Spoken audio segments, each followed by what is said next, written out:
Hi, my name is Carrie. I am the Youth Services Manager at Macmillan Library in Wisconsin Rapids, and we are all home because we are being safe and staying safer at home like Governor Evers told us to. So I thought I would do a fun video of some really yummy treats that you can make at home along with me.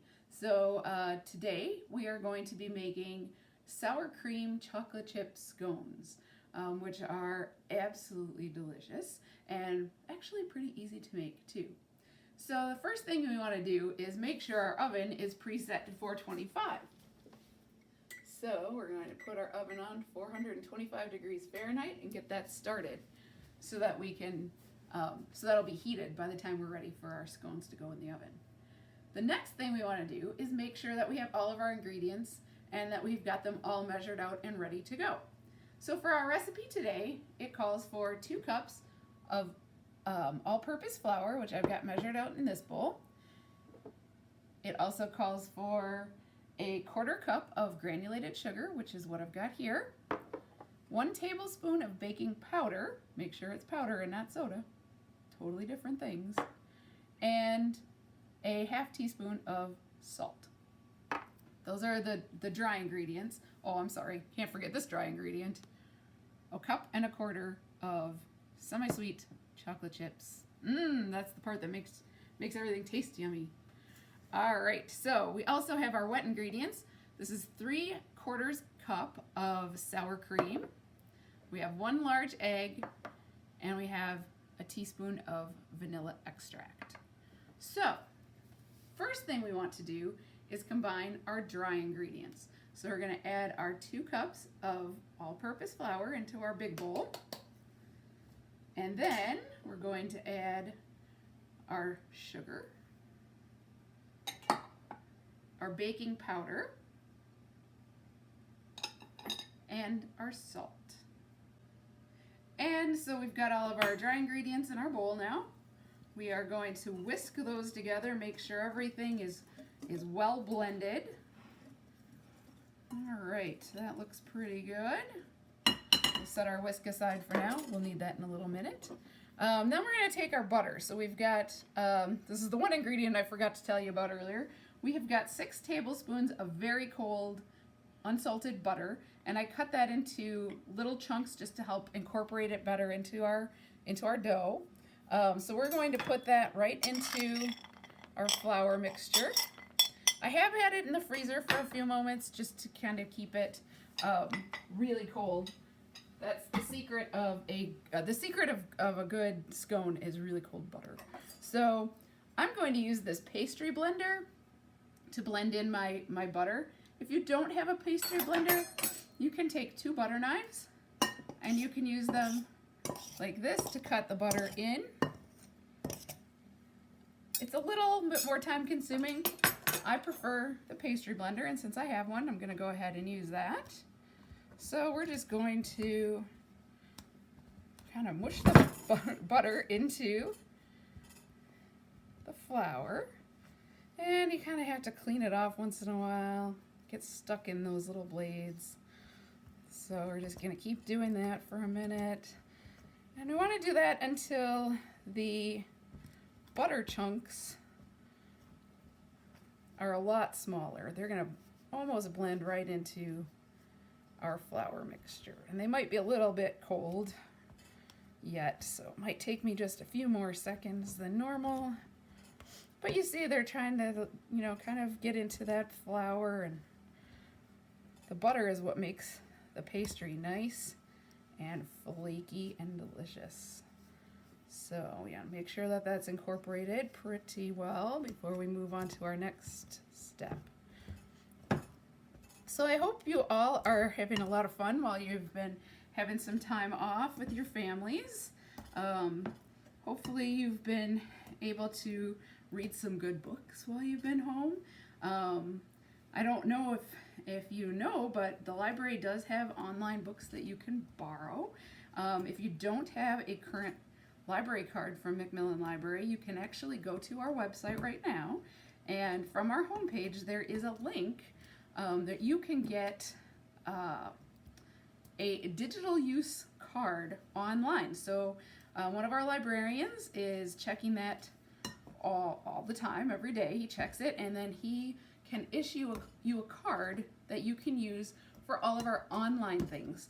Any of our books, magazines, all kinds of fun things that we have online that you can use right from home without having to go into the library. You can do that, like I said, at any time. So it's kind of a new thing we're trying out since we kind of closed up really quick and nobody really knew that was going to happen.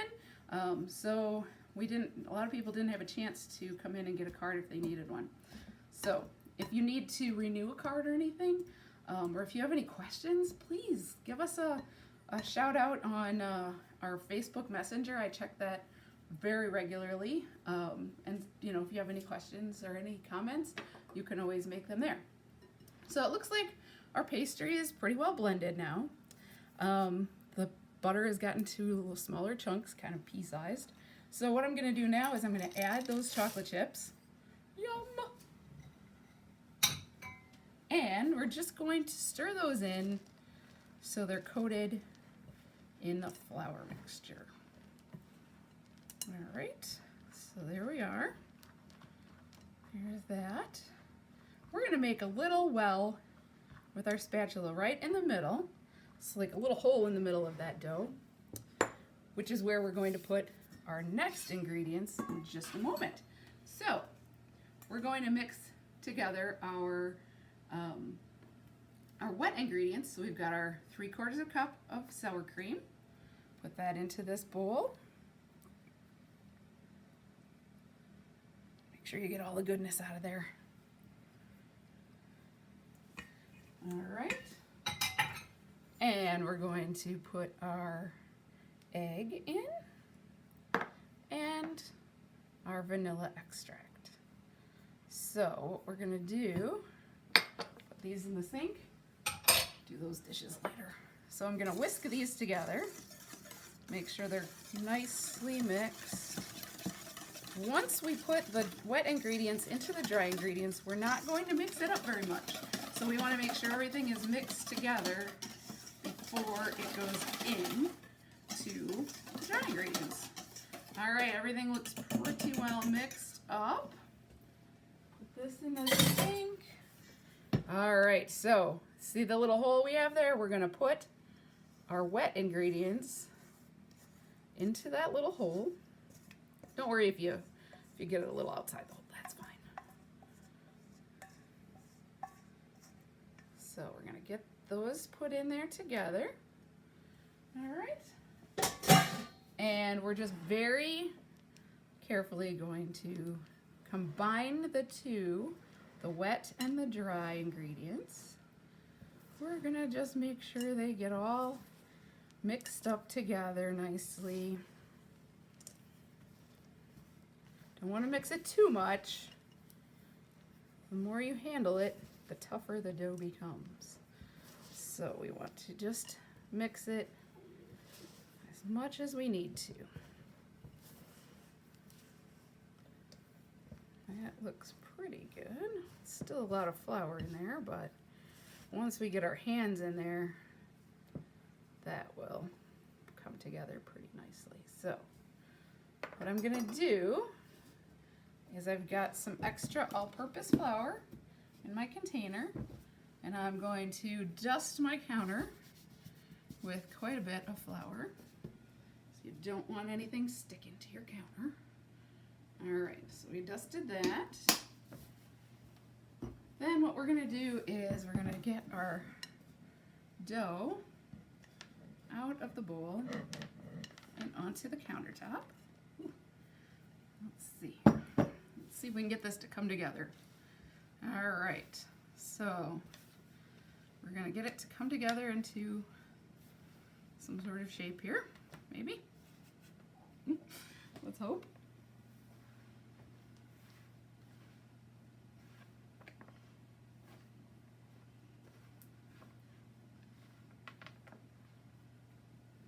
So we're just gonna keep mixing this a little bit until we get as much of that into the dough as we can. Like I said, you don't want to handle it too much, so we don't want to do too many of these rolls, but we have to do what we have to do. So let's try and get that in there. A little bit better here. Almost there. See, we just have a little bit of dough around the edges. It's not quite sticking to the rest of it, so we just have to get that in there. This is the fun part. You get to get your hands dirty. That's what I like about cooking. Get your hands in there. I like to make bread. Bread is another good way to get your hands kind of in the dough and get a little dirty. Not really dirty, but like, you know, gooey. So we're gonna roll that out. So it's a circle, about 8 inches. So dollar bill is 6 inches long. So we want it a little bit longer than a dollar bill by about 2 inches. Trivia you can use. All right, so there's that. What I'm gonna use to cut this is called a bench scraper. It's a tool pastry chefs use. If you don't have one of these, you could use a pizza cutter or just a regular old knife.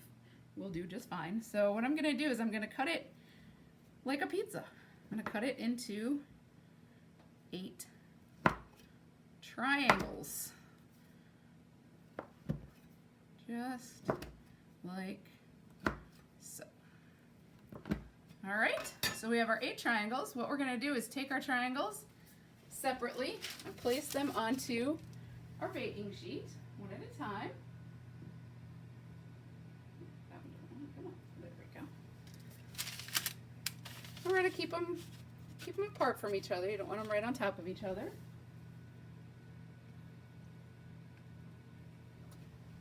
Here we go. Ooh, don't those look delicious? All those chocolate chips in there. All right, we have one more slice to get on our cookie sheet here. Let's see, I have to move things around a little bit to get everybody on. There we go. So, we are just gonna wait a few moments.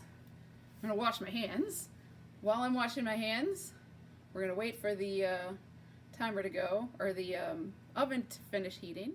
All right, so our oven has beeped, which means that it is up to 425 degrees. Actually, mine is a convection oven, so it's 400 degrees. It's 25 degrees less than a normal oven. So we are gonna put our scones into the oven. Here they go. And we're gonna set the timer for 12 minutes. And then look at them at 12 minutes. Oops.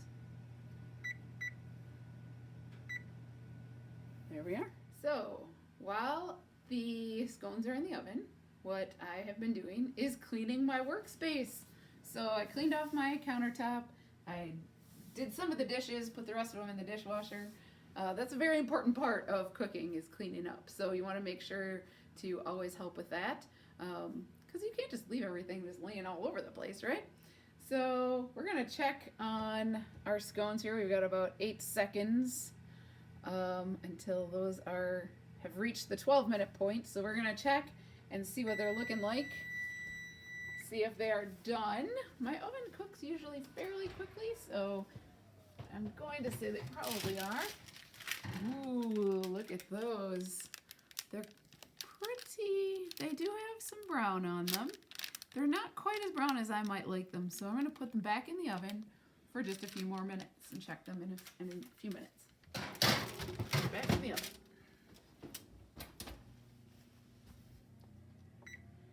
All right, we'll see you in a few. I forgot to tell you earlier, especially if you're a kid, you want to make sure that you have mom or dad or grown-ups help getting things in and out of the oven, because it's very, very hot and we don't want any accidents.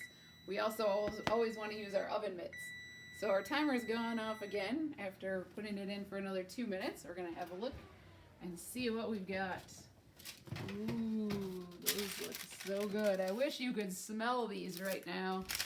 Ooh, they smell delicious. So it looks like our scones are done. We're going to turn the oven off. Always make sure you turn your oven off when you're finished with it. Our scones are finished, our chocolate chip sour cream scones. and they smell divine. I have a feeling I'm going to have to share these with my cameraman, my husband, Robert. Thank you, Robert, for being my director and cameraman. So please enjoy your scones. If you do get a chance to try making them, post a picture on and tag McMillan Library because I would like to see them. And yeah, have a great time. We can't wait to see you guys back in the library. Bye.